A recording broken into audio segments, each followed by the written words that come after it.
Jen Recla, welcome to the conversation today. Thank you so much for having me. It is a real pleasure to be with you. You're joining us from Colorado. I'm south of Salt Lake City in Utah. We were just chatting about the beautiful fall weather and how much we love it. And so we're Yep. both enjoying a lot of that at the moment. Today, we're going to be talking about leading with curiosity. This is a topic I really love because I think the most successful leaders are those that have, intellectual humility, which lends itself to curiosity, right? Asking questions, experimentation, all of these sorts of things. And so we're going to explore and unpack this together today. As we get started, I wanted to share Jen's bio with everybody. As a leadership coach, trainer, outdoor enthusiast, and many other aspects of her life, Jen Recla is on a mission to awaken passion, joy, and the spirit of adventure in every professional endeavor. With over 15 years of organizational development experience in leadership, coaching, and mentoring, she specializes in creating growth experiences that inspire and equip individuals and teams to maximize their value and impact. She leverages her top Gallup strengths of woo, maximizer, communication, futurist, and arranger to make learning fun, bringing knowledge to others, and inspiring individuals to reach their full potential. I love everything about that. So much more I could say about your accomplishments and your background, but I'm going to pause. Anything you would like to highlight before we dive on in? I always like to highlight, and I think it's in my bio that my top values are fun and adventure. And I like to bring them to every experience that I have. So I'm hoping to have a very fun, adventurous conversation with you today. I like that fun and adventure, and I think it lends itself to curiosity quite well, right? When I Yeah. think about curious, I think about little kids. I think Hmm. about like I have six kids. They're all my youngest is 12, so they're all getting a little bit older. I'm kind of past that little kid stage, but yeah, I mean when kids are young, they're curious and they ask a gazillion questions. They're exploring everything from the texture of things and they put everything in their mouth to, just everything, right? And that level of curiosity has with it, fun, imagination, and those sorts of elements. And at some point, we start to kind of put that aside. I don't know if it's the school system, just society as a whole, norms and values and things like that that get kind of imposed on people. But ultimately, we all kind of quote unquote grow up. We stop being so curious, a lot of us. Yeah. We stop having so much fun and we stop asking so many questions. And I think the world needs more questions. The world needs more curiosity. And I think especially in this complex time, hyper competitive global market, disruption left and right, just the whole shifting nature of work, everything that's going on around us, we need leaders who have that curiosity, who Yeah. ask the questions, who inspire that in their team. Yeah. As you were talking, I was just thinking about how right that is that we lose that sense of curiosity. And why do we lose that sense of curiosity? And it got me thinking about how shame starts to Mm, come into our lives. And we stop being curious because we don't want to look bad. We don't want to look foolish for asking the question. And kids don't really care about that. I have little kids too. I have a 8-year-old son and I have a 10-year-old daughter, and they are just right in the middle of all the curiosity, asking tons of questions. And I do see in my daughter, she's starting with some of that shame or embarrassment and holding back at times. And I want her to keep holding on to that because when you look at things with the lens of a child, it just opens up this whole world of possibilities that we stifle when we don't lead with curiosity.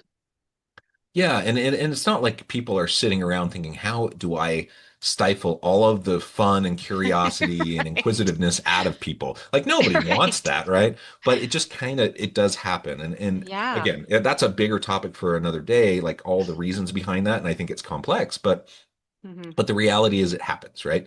And then as we get older, there are the quote unquote creatives, the creative types, and as society we tend to label, put that label on a very small subset of the population, you know, people who are musicians or artists in some physical kind of medium or things like that. But the reality is all of us can be artistic and creative and innovative in our own Hmm. ways. And it doesn't have to involve, art, dance, music, whatever, the things that we typically label as those things that are creative.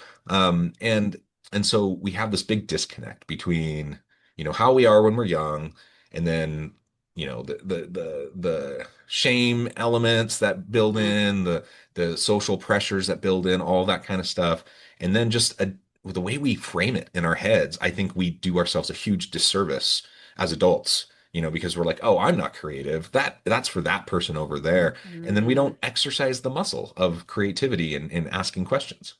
Yeah. I there's a book that I always recommend to leaders that I work with. It's called Multipliers. I don't know if you've ever heard of Yeah. it by Liz Wiseman. And I read it a few years back, and it was just so eye-opening to me, all of the ways that we accidentally diminish others. And there is an experiment I tried out with my kids from the book. Um, I think I don't remember what the story behind it was, but Liz Wiseman, it was recommended to her to spend a whole evening just asking questions. And so I said, "Oh, I'm going to try this with my kids." So I pick them up from daycare, and that's it. I'm just going to communicate with them in questions the rest of the evening. Number one, it is really hard to only dialogue in questions.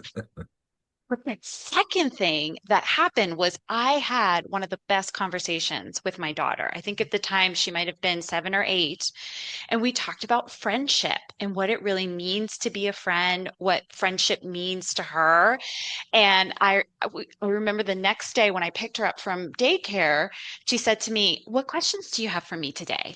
I It love was just so that. cute, right? And it really hit home for me to take a step back more, to listen more, to ask more questions, and not of just of my kids. I was leading a team at the time as well, but I need to not be the person that's talking so much. I need to not be the person that's coming up with the ideas and problem solving because I'm doing a disservice to the rest of the team who has great ideas, who want to grow and learn. And I'm taking that away from them when I don't lead with curiosity.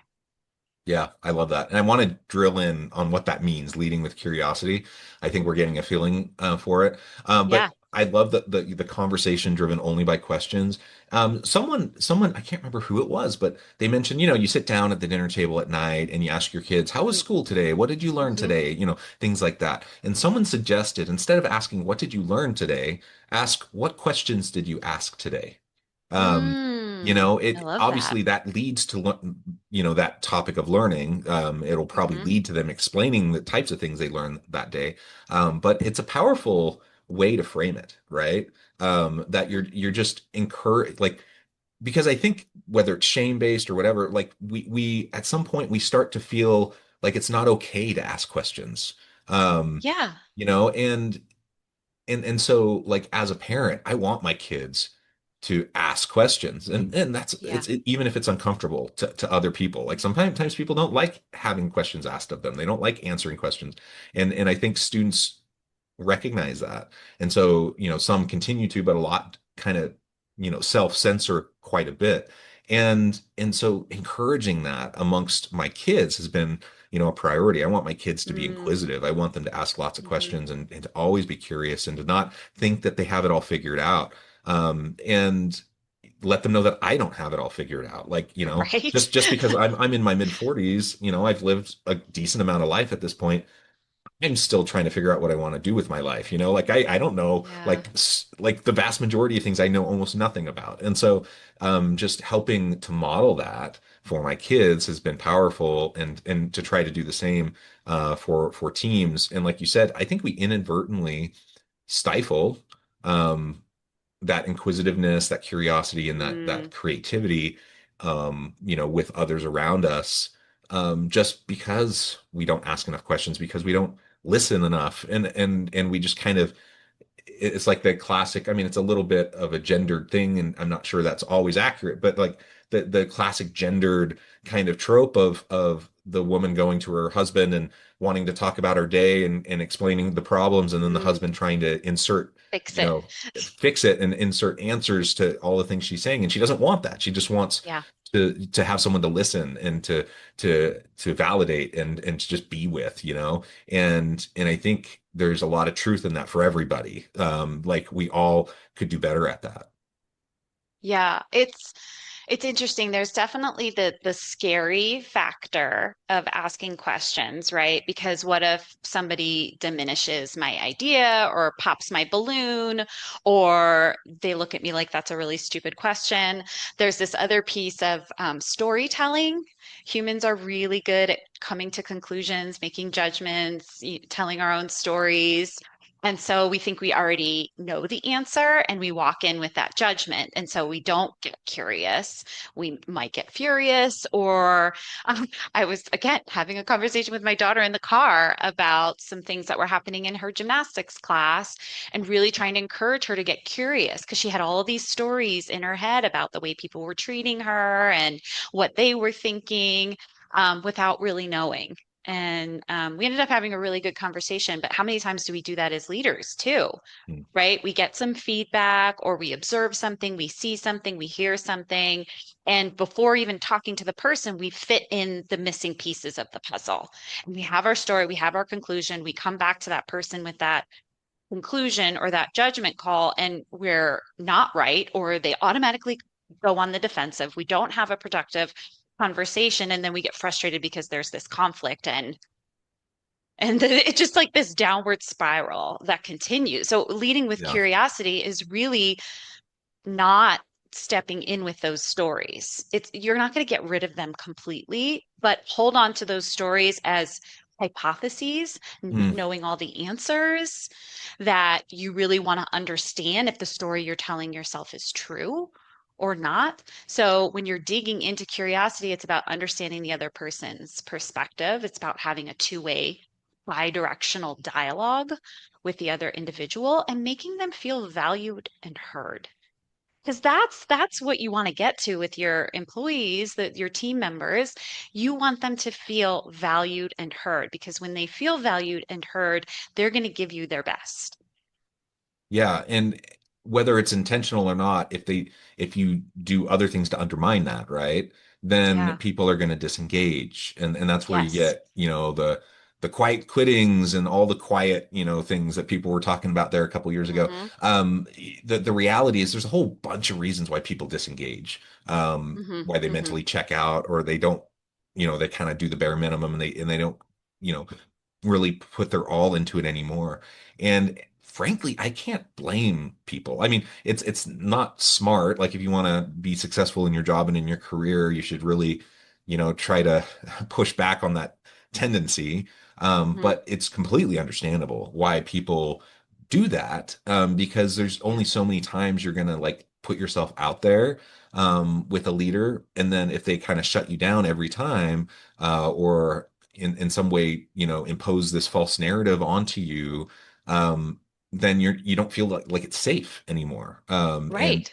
And then at that point you just kind of hunker down, and you're like, I'm just gonna, do whatever I have to do, and I'm gonna stop putting myself out there. I'm gonna stop Yep. asking questions. I'm gonna stop giving ideas. I'm gonna just just hunker down. And I suppose there's a time and a place for that, but as a whole, like if that's the type of organization we're leading, um, creativity is out the window, innovation is Mm-hmm. out the window, and we're Mm-hmm. just going to totally stagnate. Yeah, well, that's where that quiet quitting comes into place. And then there's this image, in engagement, there's an employee engagement image I've seen where it's a bicycle and there's lots of wheels on the bicycle, and you have all of these people that are trying to get the bicycle forward, but then you have one or two people at the back that are Yeah. driving the bicycle in the wrong way. Right. Or there's people in a boat and they're trying to take the water out of the boat while the person in the back is poking holes in the boat, right? So, one or two people that are quietly quitting or even actively disengaged can bring down an entire team. And that is again another opportunity to really get curious, to figure out what's going on here.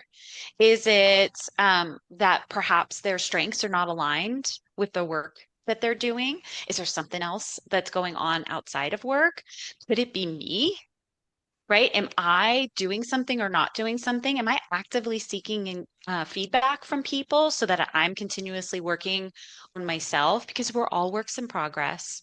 There is no arrival to being the best leader out there. There's always space to get a little bit better every day. And so I think that is another piece of leading with curiosity.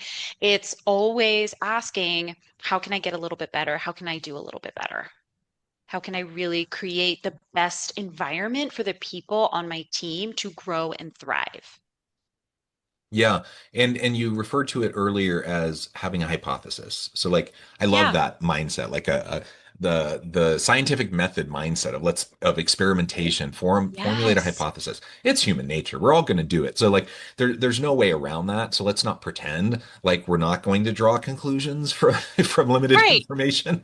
Let's just Yeah. understand what it for what it is. It's information. It's a conclusion drawn from limited information, and while that based on past experience, and it may bear out. Like, we may have intuition that, has served us well in the past, and we may have seen something, that matches up with what we have observed today, and so we think we know, and it may pan out the way we think, but so Hmm. often it doesn't, or at least there's nuance to it that maybe Yeah. we weren't attributing to it. And so just recognize that, yeah, we all do that. It's human nature, but we're going to have an innovation mindset. We're going to have an experimentation mindset. We're going to hypothesize. And that just means that we're willing to set our conclusion aside once we get more information. Yeah. And that's a really mature way to go about life. You know, it's kind of funny in society today, we're so polarized, like politically, socially, economically, like Mm-hmm. there's so much divisiveness. And I'm like, man, if people could just be curious and not think that they have everything all figured No. out all the time, and just be open to new information, that may confirm what they already think they know, or it may disconfirm and might help reshape what they think they know. Man, life would be so much better for so No. many people. And the same thing happens in organizations. People really disengage if they feel like they've been mislabeled, if they feel like they have not Hmm. been understood, especially when their intentions are good, even if they know they fumbled something, even if they know they messed Yeah. up, but their intentions were good, and now they're being, having all these negative things attached to them. That's one of the quickest surefire ways for that person to be exiting, or in some cases Yeah. even worse, to stick around and Hmm. but do it in a way where they're just not contributing, or they're actually pulling against the stream of what you're trying to accomplish. Right. There's a book that I read, another book. I love books. There's another book I read by the Arbinger Institute. It's actually a series, but it's all centered around the outward mindset, which I don't know if you've heard of that concept before, Mhm. but the concept of an outward mindset is when we are in an outward mindset, we see the humanity in others. We see people as people. When we're in an inward mindset, we see people as objects and barriers. They are in our way. So, a great example of that is you're driving, you're in traffic, you see that person that's in the lane that's about to close, and they're just trying to get right in front of you. So, you scoot up so that they can't get in front of you. That we are in an inward mindset, right? We are not thinking about that that person might be running to an appointment or Mhm. have something that's going on that's really stressful for them. We're thinking about, no, no, no, no, you didn't follow the rules. You need to get behind me. We're really looking at them as a barrier in our way. But when we take a step back to say, do I think that this person is doing the best they can? I mean, they're trying to get to work like I am, or they're trying to get to their lunch date, or they're trying to get to, their kids' practice. Who knows what's going on? But if I just take a step back and look at that person as a human, I can let them get in front of me. It is not the end of the world. So just, I think just that, yeah, just yeah, like, go ahead. sometimes if I'm in a gripey mood, right, I'll kind of either say out loud if I'm in the car by myself, or under my breath if there's other people in the car and I don't really want Yeah. them to hear. Then I'll grumble, oh, like, good for you. Now you're going to get there 5 seconds faster, And I'm like, so I'll say that to other people, but I'm like, how often do I do things that to get me there 5 seconds faster? Obviously, it doesn't matter. Yeah. It just does not Yeah. matter. Yet yet we tend to do that. So yeah, recognizing the humanity in other people and recognizing that almost always, not always, but almost always, people really don't have bad intentions.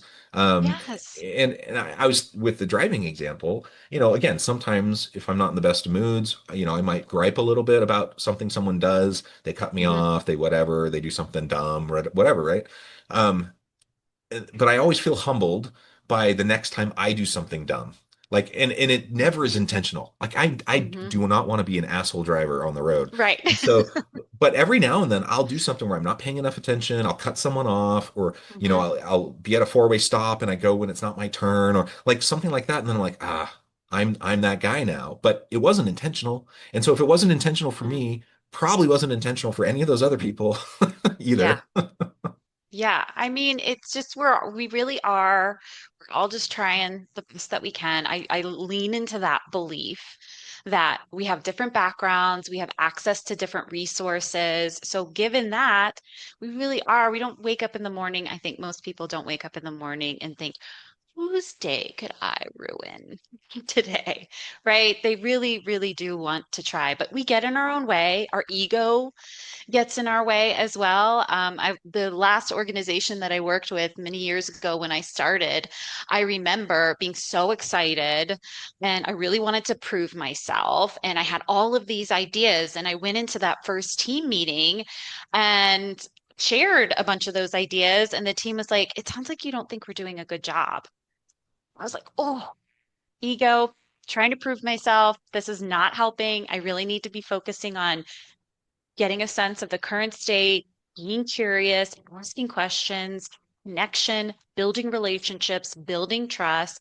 And so that, thank goodness that person said that because it was a wake up call for me to just slow down and listen and ask questions. And it was a moment that really connected us as a team. And it was just me not leading with curiosity to start with. And so that's something that I've held on to in everything I do. I'm not perfect. I still make mistakes, but I really do try to take a step back and say, what questions should I be asking in this moment? I don't have all of the information. What do I need to know to be able to move forward? And let's really listen, genuinely listen to what the other person has to say. Yeah. Well, I love that humility that you were able to take that feedback and build from it and build those relationships. To flip the coin a little bit, Hmm. also ego on their side, right? Like they're like, "What? You don't think we know what we're doing?" Blah blah Right. blah. Like that, it's a false narrative both ways, right? Like, Sure. and you genuinely wanted to help, um, and they didn't hear. It sounds like they didn't really hear what you were suggesting, or maybe you had like the next great idea that they shut Hmm. down simply because they weren't open to it. And so it really does go both ways. And as a It leader, does. that's our job, right? Yeah. That's one of the things that we have to do in that kind of an environment is to pull the young you aside, and say, hey, thank you for all the input. Just so you know, blah blah blah. Like help better understand how to navigate that for the team. Like let's listen to this person and what they have to contribute because there may be something great here. And I think of like a Phil Jackson, basketball coach Mm. with the Bulls and the Lakers, won a gazillion championships. He was the master Zen coach, right? Like he was the one that was always able to take the egos from all the superstars, the Michael Jordans, the Hmm. Kobe Bryants, all of them, and mesh a team, who can have a common vision, common goal, and move to forward together. And it's not like he beat the ego out of those people. Hmm. Michael Jordan's one of the, most driven, ego-centered people there is, but he's successful. You can't argue it. Yeah. And so finding a way, like as a curious leader, we can see that happening and we can create an environment where we can actually leverage it, right? And Yeah. help everyone know that this truly is a safe place. We're not going to shut people down because they're new. We're also not going to, come in and try to shake everything up like everything that they were doing before I showed up, before I came was Right. wrong. Like we're Right. gonna work together and great things can come up from that. Yeah. I agree. That collaboration piece, right? A curiosity creates an environment where people want to collaborate. more. They want to partner more. They want to work together. And that's what you're trying to cultivate as a leader. Absolutely. Well, this has just been a fantastic conversation. We've only scratched the surface. There's so much more, but I know at the time I need to let you go here in a minute. Before we wrap things up, I just want to give you a chance to share with the audience how they can connect with you, find out more about your work, and then give us the final word for today. Yeah, absolutely. So I have a website, jenrecla.com, JenRecla.com. You can connect with me there. I've got a free masterclass that you can download all about leadership. And then I also am very active on LinkedIn. So follow me, Jennifer Recla, on LinkedIn. I talk about leading with curiosity and lots of other leadership development and team development topics. And I just love this topic. It is something that when all else fails, just start with curiosity. I love it. When all else fails, ask more questions, Yes. remain curious. Thank you, Jen. It's been a real pleasure. I encourage the audience to reach out to get connected, find out more about what Jen can do for you. And as always, I hope everyone can stay healthy and safe, that you can find meaning and purpose at work each and every day. And I hope you all have a great week.